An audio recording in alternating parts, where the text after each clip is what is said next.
ನಮಸ್ತೆ, welcome to the knowledge kitchen with Paru. ನನ್ನ ಕೈಯಲ್ಲಿರೋದು juice. ಈ ಜ್ಯೂಸನ್ನು ಕುಡಿಯೋದ್ರಿಂದ ನೀವು ಕ್ಯಾನ್ಸರನ್ನು ಸಂಪೂರ್ಣವಾಗಿ ನಿವಾರಿಸ್ಕೊಳ್ಬಹುದು. ಹೌದು, ಇದು ಕ್ಯಾನ್ಸರ್ ಕಿಲ್ಲರ್ ಜ್ಯೂಸ್. ಈ ಜ್ಯೂಸನ್ನು ಕುಡಿಯೋದ್ರಿಂದ 100% ಕ್ಯಾನ್ಸರ್ ಕ್ಯೂರ್ ಆಗುತ್ತೆ. ನಾನು ಹೇಳ್ತಾ ಇರೋದು 100% ಸತ್ಯ.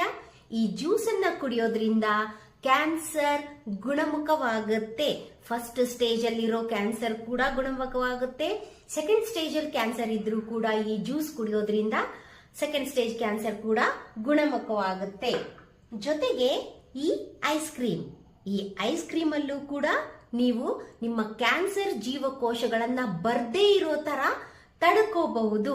ಸೊ ಇದು ಕ್ಯಾನ್ಸರ್ ಅನ್ನ ಕಡಿಮೆ ಮಾಡೋ ಅಥವಾ ಕ್ಯಾನ್ಸರ್ ಬರ್ದೇ ಇರೋ ತರ ಇದು ನಿಮಗೆ ಹೆಲ್ಪ್ ಆಗುತ್ತೆ. ಇದು ಕ್ಯಾನ್ಸರ್ ರೆಡ್ಯೂಸ್ ಐಸ್ ಕ್ರೀಮ್, ಇದು ಕ್ಯಾನ್ಸರ್ ಕಿಲ್ಲರ್ ಜ್ಯೂಸ್.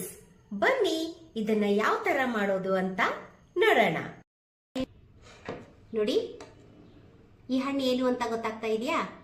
ಯಾರಾದ್ರೂ ಗೆಸ್ ಮಾಡ್ತೀರಾ? ಇದು ತುಂಬಾ ಔಷಧೀಯ ಗುಣ ಇರೋ ಹಣ್ಣು. ಇದಕ್ಕೆ ಲಕ್ಷ್ಮಣ ಫಲ ಅಂತ ಹೇಳ್ತಾರೆ.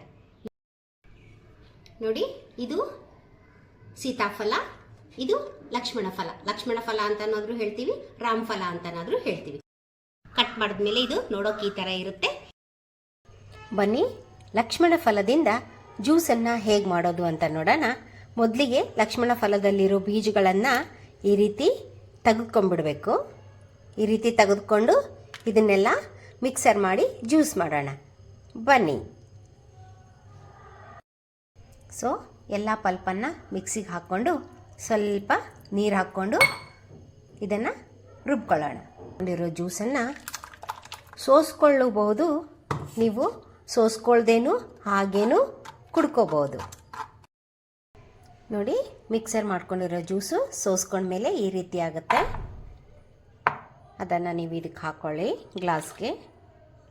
ಗ್ಲಾಸ್ಗೆ ಹಾಕ್ಕೊಂಡ್ಮೇಲೆ ಇದಕ್ಕೆ ನಿಮಗೆ ರುಚಿಗೆ ತಕ್ಕಷ್ಟು ಎಷ್ಟು ಬೇಕೋ ಅಷ್ಟು ನಿಮಗೆ ನೋಡಿಕೊಂಡು ಉಪ್ಪನ್ನು ಹಾಕ್ಕೊಳ್ಳಿ. ಜೊತೆಗೆ 1 ಸ್ಪೂನ್ ಸಕ್ಕರೆಯನ್ನು ಕೂಡ ಹಾಕ್ಕೊಳ್ಳಿ. ರುಚಿಗೆ ತಕ್ಕಷ್ಟು ನಿಮಗೆ ಬೇಕು ಅಂದರೆ ಹಾಕ್ಕೊಳ್ಳಿ, ಇಲ್ಲ ಅಂತ ಹೇಳಿದ್ರೆ ಬೇಡ.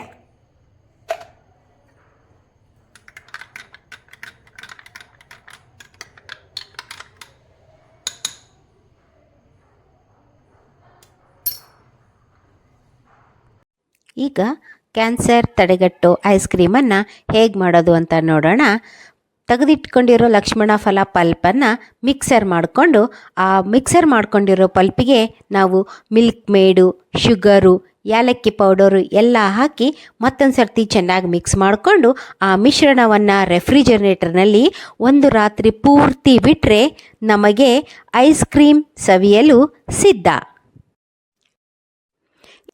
ಇಂಥ ಉಪಯುಕ್ತ ವಿಡಿಯೋಗಳಿಗಾಗಿ ನಮ್ಮ ಚಾನಲನ್ನು ಸಬ್ಸ್ಕ್ರೈಬ್ ಮಾಡಿ, ಶೇರ್ ಮಾಡಿ, ಫಾಲೋ ಮಾಡಿ. ಧನ್ಯವಾದಗಳು.